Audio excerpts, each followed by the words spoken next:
राहुल जब से मेरी जिंदगी से गया है, तब से मुझे लड़कों की शक्ल से भी नफरत हो गई है।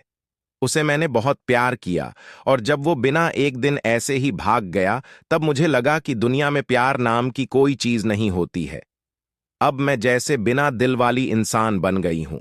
मुझे कुछ भी महसूस नहीं होता है, क्योंकि अब मुझे लगता है कि इससे बड़ा मेरी लाइफ में अब क्या होगा। इसलिए आज मेरे पापा मम्मी के बोलने पर मैं तैयार हो गई एक लड़के से शादी करने को।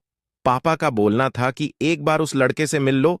मैंने मना किया, क्योंकि जिसको मैं इतने सालों तक साथ में रहकर नहीं पहचान पाई, तो अब एक छोटी सी मुलाकात से एक अजनबी को क्या पहचान पाऊंगी।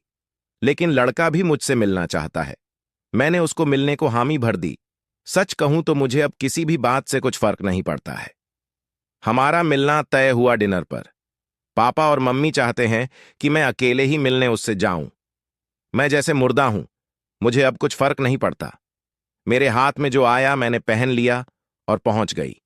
देखा तो वो मेरे लिए वहां बैठा इंतजार कर रहा था। मुझे देखते ही मेरे पास आया और मेरा नाम पूछता है। सामने जाकर मैं उसके बैठ गई। उसकी आंखों में चमक थी, लेकिन मैं इस चमक को जानती हूं। यह हर लड़का दिखाता है पहली मुलाकात में। राहुल मुझे छोड़कर गया, लेकिन जिंदगी का बहुत बड़ा सबक मुझे सिखा कर गया है। वो लड़का मेरा मुंह उतरा देखकर मुझसे पूछता है, क्या हुआ, सब ठीक है? मैंने भी उसे जवाब दिया, मेरी थोड़ी तबीयत खराब है। फिर वो बोला कि आप फिर आज क्यों मिलने आई? हम फिर कभी और भी डिनर कर सकते थे। बात तो वो अच्छी कह रहा था, लेकिन अच्छी बातें लड़कों की कितनी जल्दी बदल जाती है, इसका अंदाजा मुझे अब अच्छी तरह है।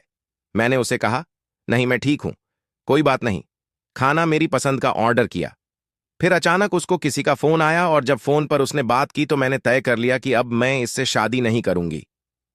फोन पर उसने अपना नाम बताया सामने वाले को, और यह वही नाम था जिसे मैं अब कभी सुनना नहीं चाहती थी। उसका नाम भी राहुल था। मैं भी हैरान थी। मैं इतनी ज्यादा खोई हुई थी कि अभी तक मैंने उसका नाम नहीं पूछा, ना पापा मम्मी से ना ही उससे। मैं एकदम से खड़ी हो गई और उसको बोला कि मैं जा रही हूं, मेरी तबीयत ज्यादा खराब है। वो जैसे घबरा गया। मुझसे बोलता है कि मैं छोड़ देता हूं आपको गाड़ी से। पर मुझे अब उसके मुंह से कहीं हर बात कांटे की तरह चुभ रही थी। उसको बिना जवाब दिए मैं वहां से चली जा रही थी। वो मेरे पीछे पीछे आ रहा था। मेरी आंखों से अब आंसू टपकने लगे, और मैं बाहर टैक्सी या ऑटो का इंतजार करने लगी। आंखों में मेरी आंसू देखकर उसने मेरी बांह पकड़ी और मुझे गाड़ी में बैठने को कहा। उसने मेरी बांह पकड़ दी। बस इतना तो बहुत था मेरे अंदर की आग को निकालने के लिए, और मैंने उसके मुंह पर जोर से एक थप्पड़ मार दिया। वो जैसे हक्का बक्का रह गया, और फिर उस राहुल की भड़ास इस राहुल पर निकली, और मैंने कहा, तुम लड़के अपने आप को समझते क्या हो? जो मन चाहा वो करोगे क्या? जब तुम्हारा मन किया किसी का हाथ पकड़ लेते हो, जब मन किया बिन बताए भाग जाते हो, और वो बस चुपचाप मुझे खड़ा देखता रहा।